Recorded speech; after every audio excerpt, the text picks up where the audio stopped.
شكلنا داخلين على بطولة زي العسل. الجولة الأولى من المجموعة الأولى من كأس أفريقيا 2024 كوت ديفوار. انتهت الجولة الأولى من المجموعة الأولى اللي فيها كوت ديفوار ونيجيريا وغينيا الاستوائية وغينيا بيساو، وكان الماتشين ما بين كوت ديفوار صاحبة الأرض وغينيا بيساو، والماتش الثاني كان نيجيريا وغينيا الاستوائية. أنا اتفاجئت بصراحة، يعني أنا اتفاجئت بغينيا الاستوائية بالتحديد، يعني عاملة ماتش كويس قصاد نيجيريا رغم ان نيجيريا ضيعت فرص كتير واوسيمين بالاخص ضيع فرص اكتر. لكن المجموعه في البدايه كده في بدايه الجوله الاولانيه اول ماتشاتهم لا شغاله، في رطوبه عاليه، في درجه حراره مش مظبوطه، في تعب شويه. حصل كمان ان الحكم ادى بعد اول 27 دقيقه 28 دقيقه في الشوط الاولاني الراحه، بعد كده في الشوط الثاني ادى الراحه، واللعيبه كلها حتى المدرب جوزيه بيسيرو قاعد بره عرقان، قميصه عرقان. بس في المجمل لا، يعني مجموعه لذيذه شكلها من بره حلو ولازم نهتم بيها. ليه بقى؟ لان انت كمنتخب مصر لو صعدت اول المجموعه بتاعتك اللي هي المجموعه الثانيه، فانت هتلاعب ثالث المجموعه الاولى او الثالثه والرابعه، فلذلك لازم نكون صاحيين شويه للفرقه دي او للفرق دي كلها. لان زي ما توقعنا انا ومصطفى في البودكاست اللي فات كنا بنقول ان نيجيريا وكوت ديفوار هما الاقرب للمركز الاول والثاني، فانت هتلاعب يا غينيا الاستوائيه يا غينيا بيساو لو هتلاعب ثالث المجموعه الاولى. فانا مش هطول عليك، انا طالع اكلمك على الماتشين اللي اتلعبوا سريع جدا وشويه احصائيات سريعه جدا كده ناخد بالنا منها في اول ماتشين اتلعبوا. لكن ما تنساش لايك وسبسكرايب وشير وشارك على قناه السوشيال ميديا، هتلاقيها في الديسكربشن، وهتلاقي لينكات وارقام مهمه جدا شاركنا فيها. فعل الجرس عشان يوصلك كل جديدنا. لو عملت لايك وعملت سبسكرايب يبقى يلا بينا بسرعه نتكلم عن الجوله الاولى من المجموعه الاولى في افريقيا 2024. نبدا بماتش صاحبه الارض كوت ديفوار قصاد غينيا بيساو. الماتش ده كان لذيذ لان حتى في احصائيات كتير متقاربه، يعني على سبيل المثال بنتكلم في عدد التسديدات، مثلا كان في 10 تسديدات من كوت ديفوار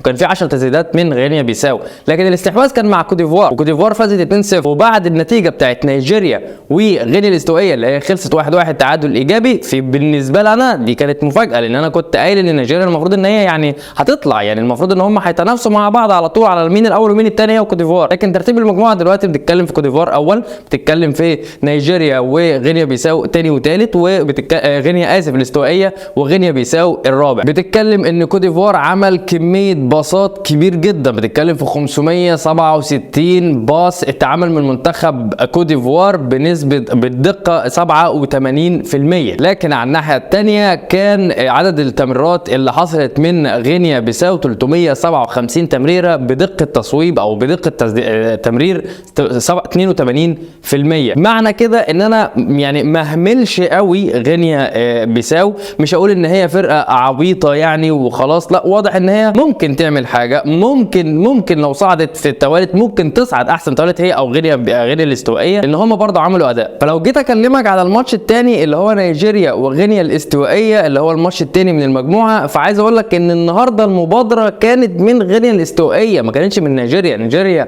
ضغطه، نيجيريا قاعده في نص الملعب بتاع غينيا الاستوائيه، عاملين ماتش عالي جدا، اوسيمين ضيع كذا كوره، ضيع كذا جون، نيجيريا كانت مسيطره على الماتش طول وعرض الملعب، لكن جت كوره كده لغينيا الاستوائيه شوطه هوب جون، فبقت 1-0 لغينيا الاستوائيه عشان ترد نيجيريا بعدها بدقيقه او اقل من دقيقه. نيجيريا لسعت الجول على طول، اوسيمين كده دب بطخ راح لاسع جول. بكلمك ان النهارده نيجيريا لو هنتكلم في الاستحواذ فالاستحواذ ما كانش كبير لدرجه يكاد يكونوا متساويين 49-51، لكن لو بصيت للتسديدات هتلاقي ان نيجيريا عامله 18 تسديده، 7 منهم على المرمى، على عكس مثلا في غينيا الاستوائيه عاملين 7-8 تسديدات منهم واحده او 2 هم اللي كانوا على المرمى. فرقه غينيا الاستوائيه فرقه منظمه، هم عارفين امكانياتهم، عارفين القدرات بتاعتهم، فبيلعبوا على قدها. ما عندهمش لعيبه كبار، يعني كلهم اللي بيلعبوا في الدوري الاسباني درجه ثانيه، بيلعبوا في الدوري الايطالي، في منهم بيلعبوا درجه اولى كمان اسباني بس مش مشهورين قوي. لكن في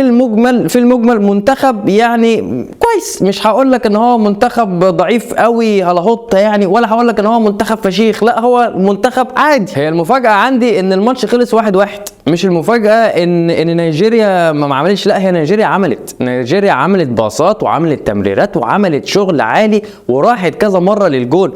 اليكسيس ايوبي النهارده كان شغال كويس، لوكمان النهارده كان شغال كويس، اوسيمين كان شغال كويس، واوسيمين تقريبا من هو مان اوف ذا ماتش اعتقد، يعني بالريت بتاعه هو اعتقد هو المان اوف ذا ذا ماتش، ورغم ان هو ضيع كتير، يعني هو النهارده ضيع كتير، شايط 5 او حاطط 5 تسديدات على المرمى. الحارس برضو بتاع غينيا الاستوائيه حارس كويس. زي ما بقول لك كده ان غينيا الاستوائيه مش فرقه عبيطه ولا فرقه قويه، بس يتعمل لها حساب بعد الماتش اللي انا شفته ده. لكن هل في الماتشات اللي جايه، في الماتشين اللي جايين بقى، هل هيحصل حاجه تانية؟ هل هنشوف بقى تدني في المستوى دي بس حلاوه البدايات والسخونيه بتاعت بس البطوله، ولا ده كان مجرد اداء يعني استثنائي؟ اما عن نيجيريا فيعني ايه، طب انت بتتعادل اول ماتش، ويعني كل الناس او غالب مش هقول كل الناس، غالبيه الناس كانت بتقول ان نيجيريا، لا نيجيريا هي اللي هتعمل شغل في البطوله دي او المجموعه، خلينا نقول المجموعه بلاش نقول البطوله كلها، وهي اول وتاني مع كوت ديفوار. ما اعتقدش بقى ان انت هينفع ان انت تفرط في النقاط اللي جايه. وكمان جوزيه بيسيرو الاهلاويه هنا في مصر عارفينه كويس جدا ان هو كان مدرب عندنا في الاهلي، انا ما كنتش بحبه، يعني انا عن نفسي انا ما كنتش يعني بطيئه ولا بحب طريقه لعبه، هي نفس الطريقه نفس الاستراتيجي حتى بتاعته بيلعبها مع نيجيريا. فهل هيقدر ان هو يخلص الماتش اللي قصاد كوت ديفوار مثلا عشان يقدر ان هو يطلع تاني؟ اصل صعب قوي لو نيجيريا بقت احسن تالت، هتبقى مشكله بالنسبه لي انا كمنتخب مصري. لو نيجيريا لقيتها احسن توالت في المجموعه، احسن تالت المجموعه الاولى، لا انا ممكن البس في نيجيريا، وانا مش عايز البس في نيجيريا بصراحه في دور ال 16 يعني. فان شاء الله احنا لسه على توقعاتنا، لسه بنقول ان كوت ديفوار ونيجيريا باذن الله هم المرشحين الاقرب للاول والثاني من المجموعه الاولى، وهنبص على غينيا بيساو تاني وغينيا الاستوائيه تاني الماتش اللي جاي عشان نقدر نركز اكتر على العناصر المهمه والعناصر القويه في فرقتهم. انا مش هقدر احدد على اول ماتش غينيا بيساو وغينيا الاستوائيه، مش هقدر احدد عليهم، عايز ابص كمان على الماتش الثاني، وممكن كمان ابص على الماتش الثالث. في ناس ممكن يكون اداء فردي مثلا النهارده بس ما عملش حاجه تاني، وممكن الماتشين اللي جايين ما يعملهاش، فعشان كده بقول لك لازم نبص عليهم اكتر. مع كل نهايه جوله لكل مجموعه هتلاقيني بطلع اكلمك على الترتيب، وهطلع اكلمك على احصائيات، وهطلع اكلمك على الموقف بتاع المجموعه كلها. فتابعونا ان شاء الله، ما تنساش لايك وسبسكرايب وشير، وشاركنا على السوشيال ميديا هتلاقيها في الديسكربشن. شكرا جدا ليك، سلام.